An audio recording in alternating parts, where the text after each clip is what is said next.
akudalitseni. Amen.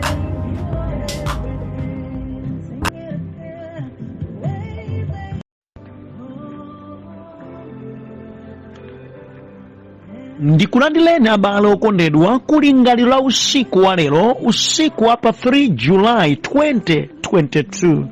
Okondedwa, mu usiku wa lero tipitirizabe kuphunzira mawu a Mulungu pamutu omwe ujonena kuti moyo wa uzimu koma opanda nawo chidziwitso choyenera chimakhala chipweteko, zambiri siziyenda. Ndipo mu usiku wa lero ndi phunziro namba 4 limene likuchokera pa machitidwe a atumwi chapter number 1 kuyambira ndime ya namba 12 kulekeza ndime ya namba 26. Mawu a Mulungu mchichewa cha lero akuti, pamenepo atumwi anabwerera ku Yerusalemu kuchokera ku phiri la Olivi, mtunda osakwana kilomita kuchokera mu mzindamo. Atafika mu mzindamo analowa mchipinda chapamwamba kumene amakhala. Amene analipo anali awa: Petro, Yohane, Yakobo ndi Andreya, Filipo ndi Tomasi, Bartumeyu ndi Mateyu, Yakobo mwana wa Alufeyo ndi Simoni Zerote ndi Yuda mwana wa Yakobo, onsewa ndi mtima umodzi anapitiriza kupemphera pamodzi ndi amayi ndi Mariya amayi a Yesu ndiponso abale ake a Yesu. Pa nthawi imeneyo Petro anayimirira pakati pa okhulupirira, gulu la wanthu pafupifupi 120. Iye anati, abale wanga, malemba anayenera kukwaniritsidwa omwe Mzimu Woyera analankhula kalekale kudzera mwa Davide za Yudasi, amene anatsogolera amene anamugwira Yesu. Iye anali mmodzi wa gulu lathu ndipo anatumikira pamodzi ndi ife. Yudasi anagula munda ndi ndalama zimene anazipeza pochita zoyipa zija. Kumeneko iye anagwa chamutu naphulika pakati, ndipo matumbo ake wonse anakhutuka. Aliyense mu Yerusalemu anamva zimenezi, kotero anatcha mundawo mchiyankhulo chawo kuti Akaredema, kutanthauza munda wa magazi. Petro anati, pakuti kwalembedwa m'buku la Masalimo kuti nyumba yake isanduke bwinja ndipo pasakhale wogonamo, ndiponso wina atenge ntchito yake ya utsogoleri. Chifukwa chake kofunika kusankha mmodzi wa anthu amene akhala nafe nthawi yonse imene Ambuye Yesu ankayenda nafe, kuyambira pa nthawi ya ubatizo wa Yohane mpaka nthawi imene Yesu anatengedwa pakati pathu, pakuti mmodzi wa anthu awa ayenera kukhala mboni pamodzi ndi ife zakuuka kwake. Pamenepo anasankha anthu awiri, Yosefe otchedwa Basama, wodziwikanso kuti Yusto, ndi Matiyasi. Kenaka iwo anapemphera nati, Ambuye mukudziwa mtima ya aliyense, tionetseni amene mwamusankha mwa awiriwa kuti atenge ntchito iyi ya utumwi imene Yudasi anasiya napita kumalo omuyenera. Tsono anachita maere, ndipo maerewo anagwera Matiyasi. Tsono iye anaonjezedwa pa gulu la atumwi 11. Ameni.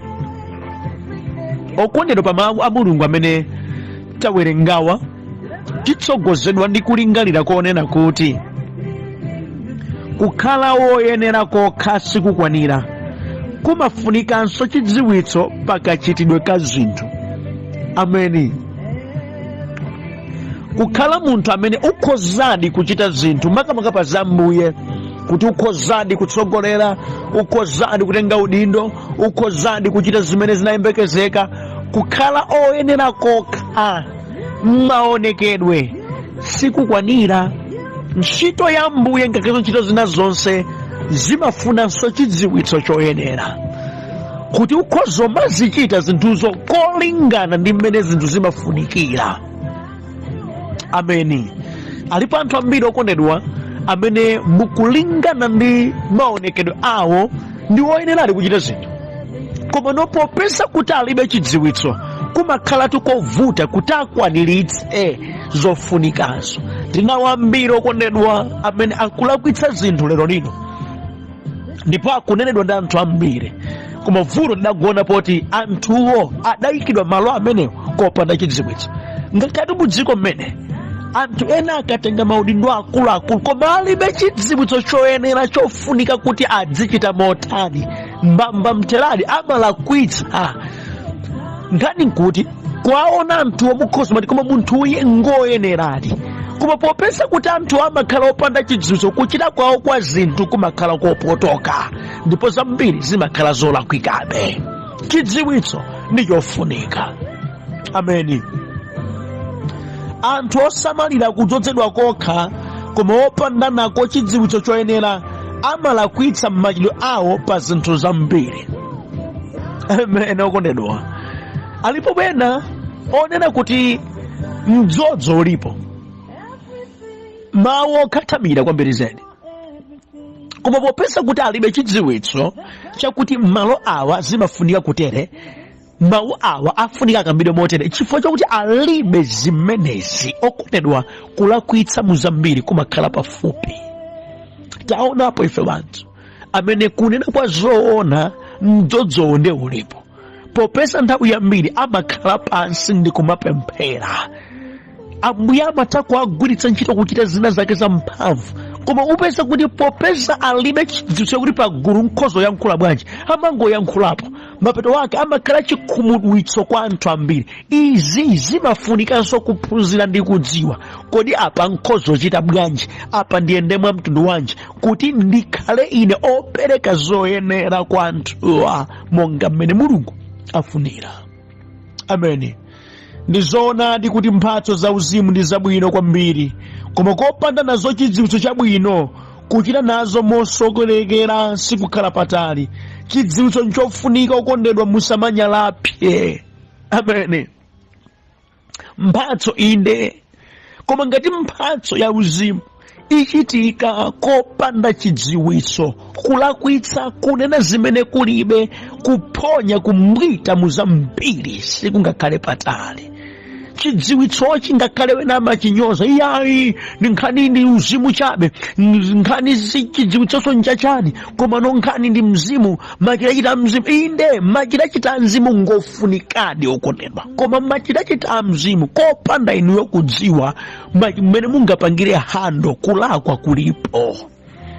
Kulakwa kulipo. Mukapanda kuzimvetsetsa nkhani za uzimu, tilakwitsa anthu ambiri, ndipo tatengera anthu kumphompho malo mowatengera kwa Khristu Yesu moyenerera. Alipo ena okondedwa adasokoneza wena kumene kuti mwakamba ndi mzimu, ngakhale magawo abanja kumene kwalakwitsa banthu. Mulungu andiuza kuti izi zitere, mwinanso akungonama munthu uyo, koma popeza kuti anthu amati ayi ndimalemekeza mphatso imene awanena, basi nkumangotsatira, ngakhale pena kachikako kalipo nkumangotsatira ndi kuyankhula pano akupanga regret. Chidziwitso chakachidwe ka zinthu nchoyenera. Alipo ena okondedwa adangoduduka ndi kuyamba ututumiki, akuti akuva kubwata kwa mzimu mkati mwawo, ndi kusiya kena kalikonse, ndi kuyankhula panopo akusautsidwa namanama akuti andiri muzovuta za Yobu. Chidasowapa mchidziwitso. Kodi mmati mukuyambazo mukupita kuti mudzikhala bwanji, nanga moyo udziyenda bwanji, mudafufuza za chimenechi. Chidziwitso ndi chofunikira. Olokadziwitso kama wa Mulungu kumene okondedwa ndikofunika, kumazindikire kodi mawuwa amati chiyani, nthawi imeneyo amalembera kwa ndani, chimachitika nchiyani, nanga lero lino tikhoza kuphunziramo chiyani. Ndizofunika kuzika zinthuzi mu context imene ifeyo tili nayo lero, ndizofunika kwambiri. Zimalira chidziwitso. Ophunzira Yesu tikuwatchulapa okondedwa adakhala ndi Yesu kwa zaka 3.5 akuphunzira utumiki umayenda bwanji, kodi kupanga hando zinthu nkotani, kodi Yesu akufuna ziti. Adadziwa nditu pamene amakira ula wanda atumwi nkuti anali atumwi ali ndi chidziwitso. Ndipake pamene Yesu Khristu amamwita na Petro adayankhula mawu nati, usaope, ndidzakusandutsa asodzi anu, ndidzakusandutsa. Kusandutsa konkuti adzampanga kuti akakhale china chake chatsopano, adzamuphunzitsa, adzampatsa chidziwitso chakuti akhoza tsopano kukwanitsa kumasodza banthu kwayika mu ufumu wakumwamba. Chidziwitso ndichofunika. Poona zimenezo kuti pamawu a Mulungu amatawerenga, Yudasi wafa, ndikuti atumwi aja malo mokhapo 12 akhalapo tsopano 11. Yesu wapita, iwo akupemphera, Petro akuyamirira nkuwauza akuluakulu. Okondedwa, za Yudasi tonse tidaziona ndipo zachitika monga kumuyenera kuti malemba akwaniritsidwe. Tsopano bwanji tisankhe munthu wina kuti atenge udindo umene udali pa Yudasi. Now tandimvani, codification imene akunena ikulinga kuchidziwitso. Popeza nthawi imene yonse adali opemphera, nkutheka analiso mphatso zosiyanasiyana, koma no Petro akuti munthu amene ali oyenera kuti akhoza kutenga udindo wa utumwi naonjezera pa ife kukhala mboni ya kuuka kwa Khristu Yesu, akhale munthu amene amadziwa adayenda nafe kuyambira pa ubatizo wa Yohane. Kunena kuti kuyambira mnthawi imene kudali Yohane, adamva za Yohane mmene amalalikirira za kutembenuka mtima, za kuloza kwa Khristu akuzidziwa, mpaka na Yesu ayamba kutumikira akuzidziwa, ndipo waenda nafe mosemuja mpaka na Yesu waphedwa adalipo, Yesu wauka, adamuona nawo Yesu ataukayo, Yesu wapita kumwamba, anali nafe limodzi naona Yesu akupita kumwamba, kuti amene ndi chidziwitso chimene ali nachochi akhale mboni yoyenera. Padali anthu ambiri, koma amene mafunika ndi amene adali ndi chidziwitso chakuti akhoza kukwanitsadi kufotokoza zoonadi zimene iye mwini akuzidziwa. Okonda kudziwa kwa zinthu nkofunika. Alipo anthu ambiri masiku ano, okondedwa, amene akududuka ndipo akumanyozanso chidziwitsochi kuti ayi malembaso ngosafuna kuphunzira, alibenso ntchito, tizingochita zimene taganiza nthawi imene sizoona. Ya kudziwa zinthu nkofunika. Ndikukuonetsani tu apa kuti ngakhale Petro amene adafunafuna kuti munthu amene akhoza kutenga udindo wa utumwi kukhala mboni ya kuuka kwa Yesu, azikhala mboni iyo ndi chidziwitso kuti ngakhale wina atate wamfunsa funso la mtundu wanji, akhoza kunena zimene iye adaziona ndi maso ake akuzidziwa. Alipo ena potumikira mati muzingomva kuti zimene ndikuyankhulazi, osati kuona zimene ndimachita, kapena mwina zinthu zina kuti izi sizimvetsetsa nkuzitayi. Okondedwa, si choncho. Munthu sangamangirike ndi zimene, chidziwitso ndi chofunikira. Ndima ndikudandaulireni musiku wa lero, abale nonse amene mwine mumanyalapsa pa nkhani yakudziwa, simukhalanso ndi nthawi yakuti muphunzire mawu a Mulungu. Ayi, masiku anowa ndi zimene zachulukira. Anthu ambiri kafuna akhala Khristu amphamvu koma opanda nacho chidziwitso. Ambiri akufuna kukhala ndi mphatso za uzimu koma alibe nazo chidziwitso. Ndimati ndikuwuzeni, Mulungu sadza kugwiritsani ntchito kupambana chidziwitso chanu. Sidzateka. Simudzakhala munthu wamphamvu pakutumikira yeti malemba usimuwadziwa. Ayi, mudzakhala munthu olakwa. Kapasite ya utumiki wanu idzagona mchidziwitso chimene inu muli nacho. Ngati si choncho, mavuto ndi ambiri. Andi zina atu Ambuye munasangathe kukupatsani chifukwa mulibe kudziwa kwa zinthuzo zikakufikirani mukanika kuzipanga hando. Ndi chifukwa chake kunafunikira inuyo mudziwe. Chithunzithunzi chimene Petro akupereka pakufotokoza izi nkunena kuti munthu ofunika kukhala mboni ya Yesu anafunika adzichita izi ndi chidziwitso. Mukamapita ku chechi ndikuti mumakaphunzirako mawu a Mulungu kuti mukhale ndi mboni yoona ya kuchidziwitso. Mone kuti mawu a Mulungu amene tili nawo ngati Bible munafunika mufike podziwa buku la Genesis lanyamula uthenga woti chani, Exodo akambaziti. Muzidziwe zonsezi, muzidziwe buku lina lililonse mulimvetsetse uthenga umene lanyamula, ndipo muzizipanga apply izi mmoyo wanu, ndipo kumafotokozera anthu za Khristu Yesu kuyambira pachiyambi. Adabadwa bwanji, chidachita njani kuti afike, adatumikira motani, zidatani kuti aphedwe, adaphedwa chifukwa chani. Muzidziwe zimenezizi. Ndimamva chisoni ndi Akhristu ambiri akuluakulu okondedwa amene amakwanitsa kuloweza manambala amafailo kuntchito kwawo koma sanganene mavesi atatu, sizingatheka. Alibe nthawi ya zimenezo. Inde amakwanitsa kupereka, inde ali mzima udindo kumpiko kwawo ngasipo ali ndalama, anthu amaopa nawo asankha, koma kunena kwa zoona alibe chidziwitso. Amadoja kulalikira, amadoja kutumikira chifukwa chidziwitsocho alibe. ndiponso ena tsono ngongoduduka koma phuma kuthamanga nazo za Ambuyezi koma opanda chidziwitso choyenera, mapeto wake amangopoponya machidwe a zinthu. Okondedwa, musamanyalapye chidziwitso ndi chofunika. Kuphunzitsidwa zinthu nkofunika. Pamene amasankha olowa m'malo mwa Yudasi adafunanso munthu inde wachidziwitso, amene adayenda nawo, amene akuzidziwa, amene akhoza kukwanitsa kuzifotokoza, zipindulira anthu ambiri, anthu natsimikizika kuti akamba uyusi ndi zoona ndipo ndizitsatira chifukwa iye mwina akunena akuzidziwa. Zikufunika atotumikira lero akhale ndi kudziwa kotere chidziwitso, koma osangoti chidziwitso chabetu, chidziwitso choyenera nchofunika. Ndikamakulimbikitsani kukhala banthu opemphera kutchalichi kwanu, ophunzira mawu a Mulungu, omakhala ndi nthawi deire lowerenga nokha baibulo, omakhala ndi nthawi deire yomapemphera. Chimene ndikukusakirani ndi chidziwitso choterechi kuti mukhoza kumatumikira Ambuye muli odziwa chimene mukuchita. Mukudziwa chani okondedwa? Mikangano ya mbiri imene yakhala ikuchitika pakati pa anthu kwina kumakhala kusoweka chabe kwa chidziwitso.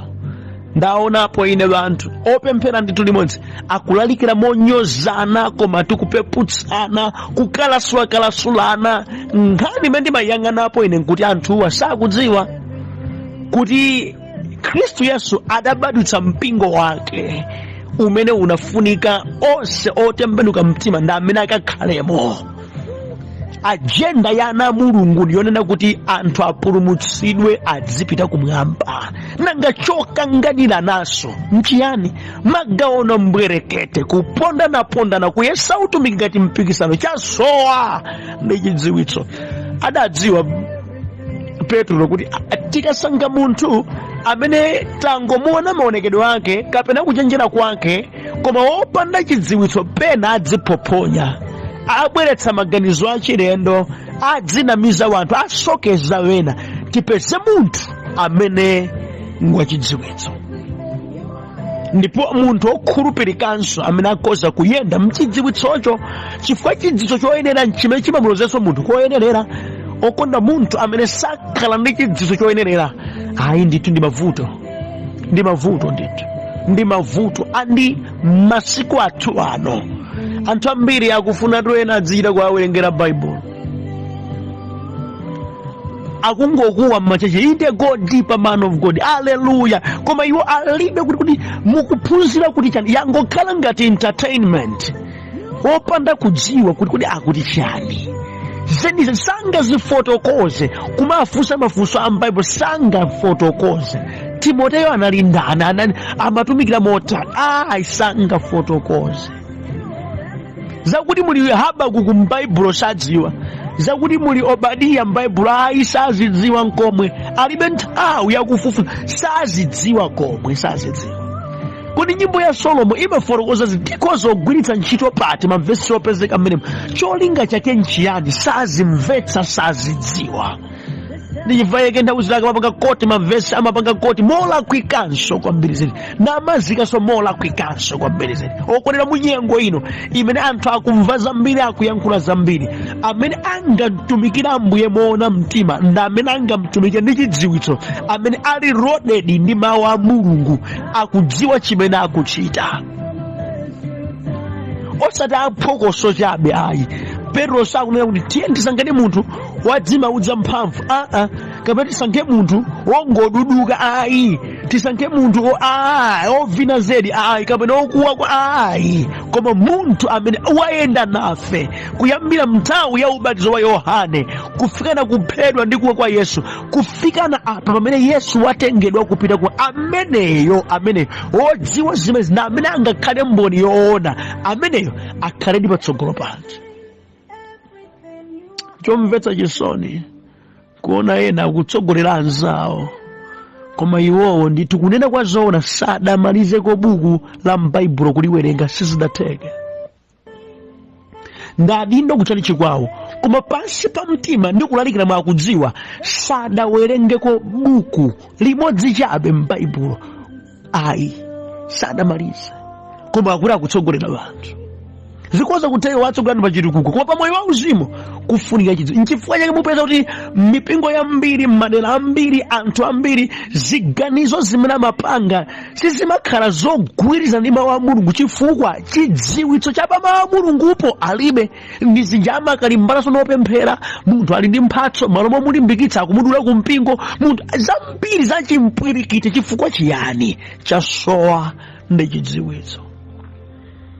Zijamba nyoza mpingo wawo kutamanda mpingo uwo kunyoza yawo zikuchitikiranji zimenezi chasowa ndi chidziwitso. Sakudziwa malemba ati chani ndemwe tsoka toterewo opanda chidziwitso amakaombera m'manja ng'ona zoyasama malo mokatsana chilungamo cha Mbuye. Petro popewa zimenezo akupangira tisankhe munthu wa chidziwitso. Ndipo kudatheka kondedwa adayika mayina anthu awiri amene adayenda nawo limodzi popemphera nachita maere. Matiyasi zidamugwera ndi amene atenga utumiki umenewo.